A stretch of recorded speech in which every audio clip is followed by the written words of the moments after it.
guys, what's going on? It's Ash here coming at you today in Clash Royale, and thank you for clicking on this video because it's gonna be a good one. I did a lot of research before this video. I found 4 amazing matches from SinWoong, who is Expo Master. He's widely considered the best player in all of CRL Asia. He's an incredible player because of his deck versatility. He can play every deck. When you see Expo Master, the name, you think Expo. He seldom plays Expo, although we will share a replay against Xbow versus Golem. If any of you guys want some tips against a hard counter, Golem lightning at that, and he comes away somehow with the victory. So it's kind of a best of Expo Master here, and I can't wait to show these replays to you guys because I think you'll walk away with a much better understanding of the player, the caliber of player that Expo Master is, and a lot more respect for the guy, especially once you see him on December 1st in the CRL World Finals with Kingzone Dragon X, his team. So here we go. The first match here from Expo Master is against Reiki Jones, who also will be at the World Finals representing Ponos Esports, who has another stacked roster. They're a Japanese team in the CRL. But guys, the 4 deck links that I'll be showing you guys will be in the description below if you want to try any of the decks out. I love his deck selection. He's not afraid to take a meta deck and sub in cards that he likes. So you can tell 2 of them right off the bat here. It's going to be the Guards and the Inferno Tower, which we haven't seen yet, but is in this deck. I bet you can't even guess the win condition at first glance on this deck. There's the Inferno Tower. Inferno Tower in Guards. Expo Master loves a strong defense. And I think it's really cool, and it's probably kind of something that a lot of you guys can take away from this video too, is that he's not afraid to make adjustments, you know, and that goes with every deck that I show here to you guys on the channel. Maybe I'm sharing a giant deck and you have problems with whatever, you have problems with Royal Giant in your trophy range. Well, sub in that mini PEKKA. Don't be afraid to make substitutions where they benefit you, given your ladder range or just given your propensity to you know, how you are as a player, basically. So here we go, guys, into double Elixir time, and he's only used 1 graveyard so far, so really testament to the patience that you have to have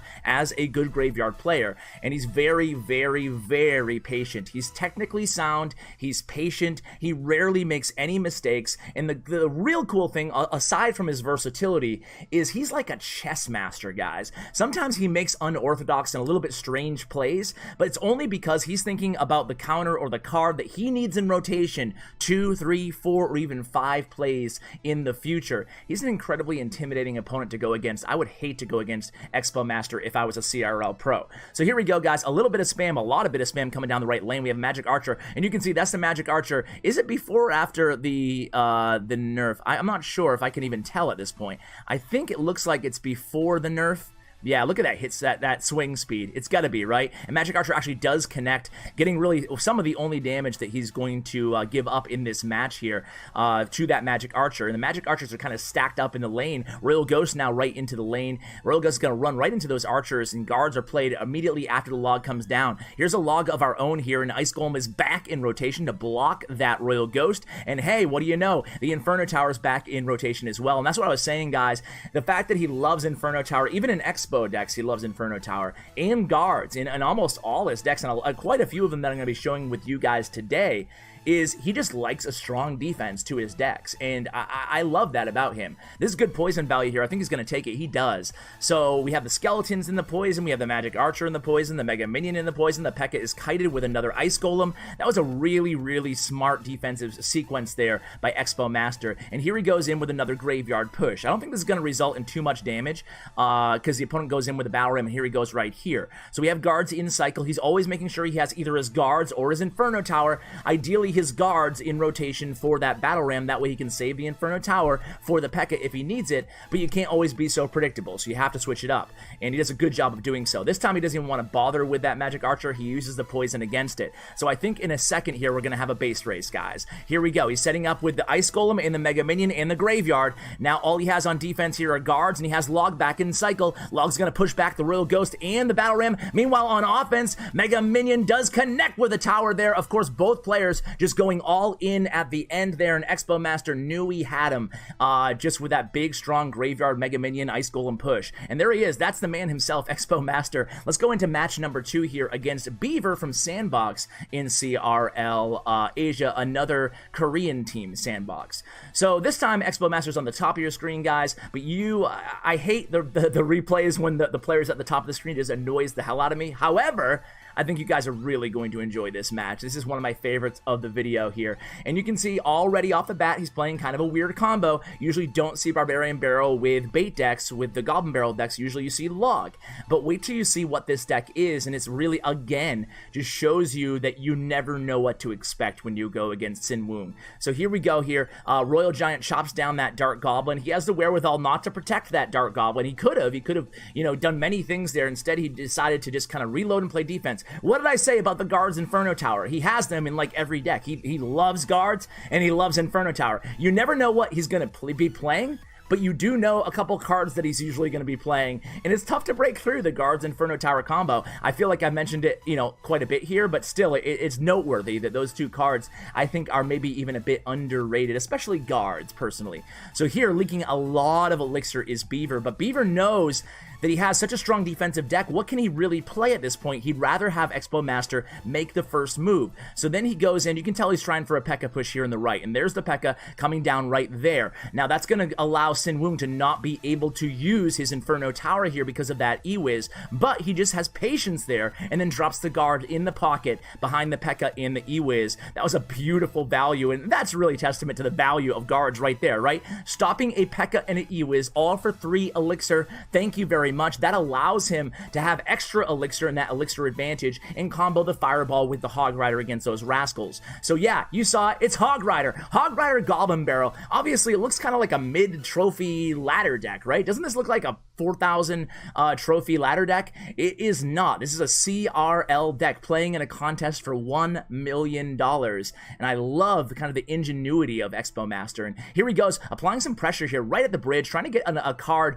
out of the opponent's hand there, and it's an E-Wiz. So a beautiful 3-for-4 trade there. Now he has the Inferno Tower set up, and watch what you're going to see him do with the Inferno Tower. Not in this sequence, but the next Inferno Tower. It's just really a brilliant move that a lot of you guys should pay attention to. So we'll be sure we pay attention to that when it comes up. I think it might be now. Does he use Inferno Tower now? He has Dark Goblin set up for defense. Now he has the Inferno Tower. The Inferno Tower, however, is not going to pull the PEKKA, so he has to place the guards there. So look at this. This is going to be beautiful here. Check out this Inferno Tower. It's going to take down the PEKKA. Now we have the Dark Goblin. We managed to evade some of those rascals. Fireball comes down, and we have a surviving... Okay, it wasn't this Inferno Tower either. Come on, Ash! Too many Inferno Towers. There's one of them, and basically I'm just going to tell you what happens, right? There's going to be an Inferno Tower placed on defense for Expo Master, and he's going to have it at like half health or 2/3 health after it's done defending. And what he does is he just keeps applying pressure with princesses at the bridge, just being very aggressive. It might be... No, it's not this time either, I guess, right? But he just keeps continuing to be very aggressive at the bridge, trying to get extra value and forcing cards out of the opponent's hand. You guys will understand more when it happens. So here we go. Guards again for the PEKKA, no big deal. And you can see Beaver must be incredibly frustrated right now. He has not gotten any damage, barely any damage, on either of Expo Master's towers. So here we go. Hog does get one big swing on that left tower, taking it down to 743, and we have the princess set up in a beautiful Barbarian Barrel that's going to pull the Royal Ghost back, make him visible. Princess will help out from the opposite side lane, and here comes another Goblin Barrel that's going to get the log out of the opponent there. Doesn't fall for the juke, but we have guards on the Battle Ram, excuse me, and then we have a Dark Goblin on Dark Goblin here in the left lane. Hog Rider comes down again. PEKKA is ready for him, though. That's going to deny any hits on that Hog Rider. So it has to be this time, guys. It must be, right? So Dark Goblin's going to do a little bit of work on the chip damage. We're going to send in a Goblin Barrel. The Inferno Tower will take care, forcing out a Fireball, too, on that Goblin Barrel. The Inferno Tower is going to take care, and this is it. Like, it's a small play, right? It's nothing too crazy. But we go in aggressive, knowing that we have that Inferno Tower at 3/4 health, so we can get a ton of value, and we can play a little bit more aggressive temporarily than we normally would. And we go in with a Hog there and a Goblin Barrel, and despite the Battle Ram finally connecting on that right tower, that's going to be GG. That was a really, really interesting match, and that's a deck that really performs well on ladder, too. So if a lot of you guys want to combo that Goblin Barrel and Hog Rider in a deck together, I think you'll have a lot of success with it. So here we go, Expo Master in the next match, and this time he is playing Expo, guys.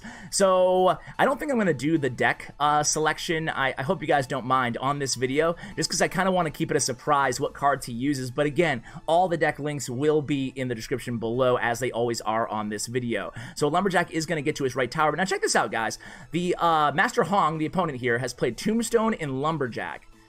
Really heads up play by Expo Master. He's leaking Elixir. He's waiting to see what he's going to play next.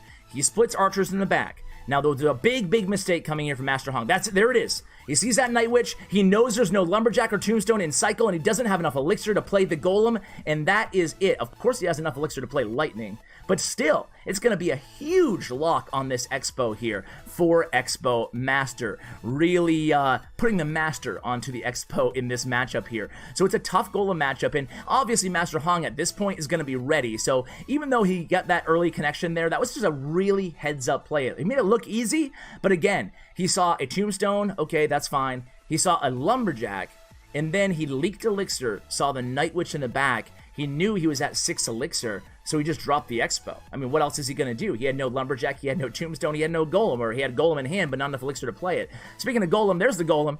So it's going to be a Golem playing the Expo right into the Golem here, guys. And now it's going to be difficult to break through, but we've already done so much damage. And of course, we have the Inferno Tower in this deck because, you know what? Would it be Expo Master if he's not playing Inferno Tower? No, he prefers Inferno Tower even in Expo decks, which traditionally use the Tesla. So here we go. It's going to be another 3/4 health Inferno Tower here left standing, and we're approaching double Elixir time. So let's see how Master Hong is going to play this here. Trying to get a little bit of chip damage, just keep our cycle going with an Ice Spirit there. And here comes the Archers, and there's the Expo. So probably we'll get a Lightning from the opponent here. Let's see what he does.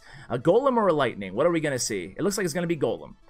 So Golem is, okay, it's going to be Lightning, excuse me. So we give up another like 100 or 200 damage from that Expo connection on the right tower, and then Ice Golem to block this baby dragon.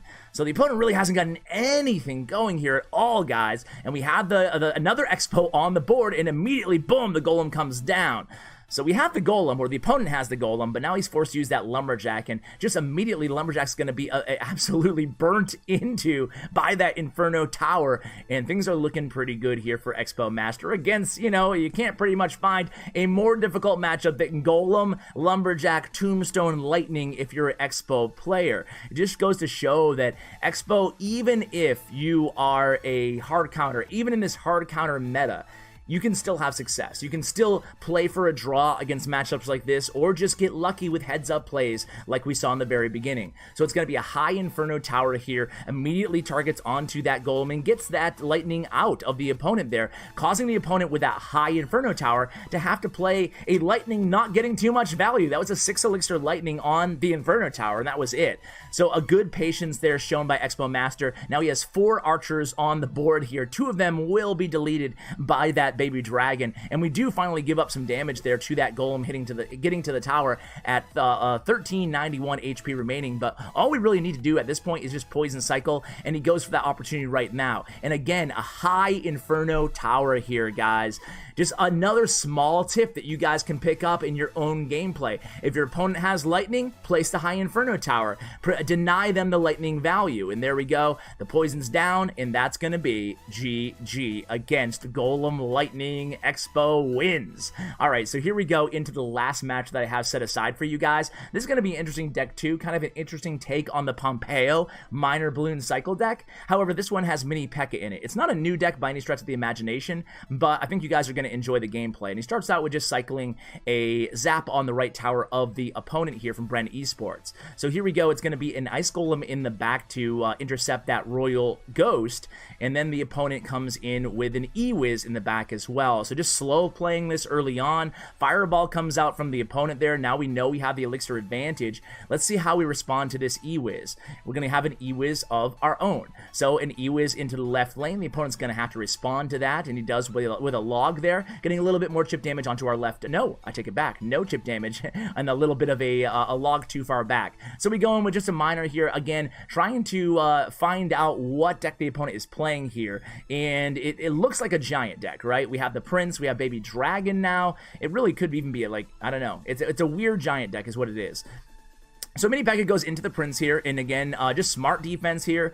Nothing too aggressive, nothing too crazy. We haven't shown our win condition yet. Just a minor mini PEKKA. And check this out. This is a win condition time, right? Because we don't have mini PEKKA in cycle. We don't have Mega Minion in cycle. Our 2 best cards against a Royal Ghost Giant push in the left lane. So we're forced, and that was a beautiful minor there, predicting that E-Wiz. He didn't get it there, but did you see where he placed that minor, guys? It was a really smart play there by Expo Master, even though he has to has to kind of try to tower trade there. We didn't even get the right tower down from the opponent, but knowing that we didn't have mini P.E.K.K.A in cycle, Mega Minion, it just wasn't a good time to try to defend, right? He could have tried to defend with an E-Wiz, but that's not going to do much of anything, right? E-Wiz against a Royal Ghost, it will just get absolutely decimated. So here we go. It's going to be a Charging Prince in the left lane. Mega Minion played by Expo Master. He has Ice Golem, I believe, in cycle. Does he even need it?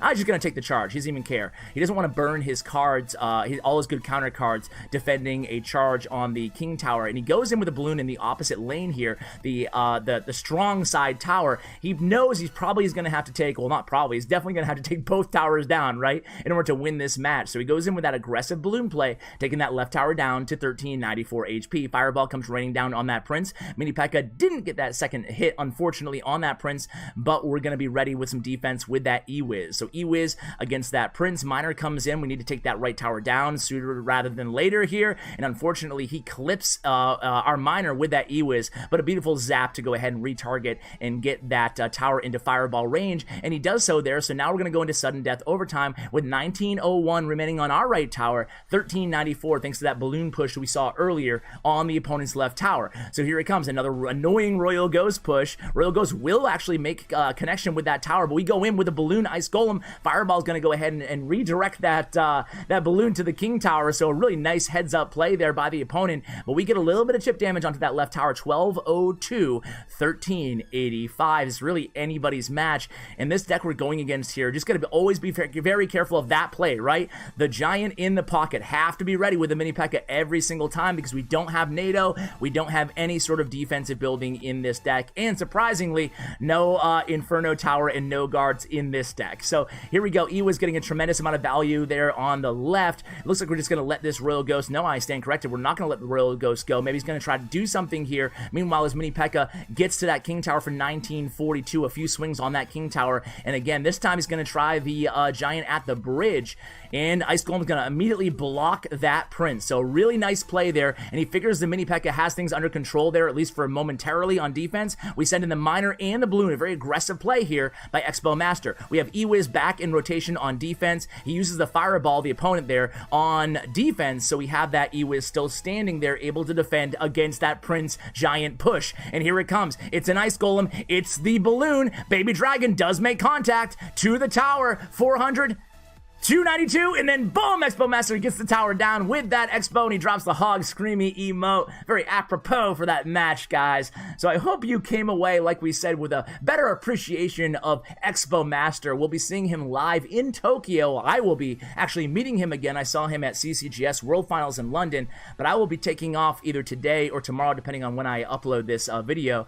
And guys, go ahead and make sure you tune in. Check out Expo Master. Root on his team, especially if he's in your fantasy lineups. Thank you so much for watching this video all the way till the end, guys. I really appreciate it. Huge shout out to Royale and Bren Chong, my YouTube partner. Check out his information as well. Guys, thanks so much for watching, and as always, take care, guys.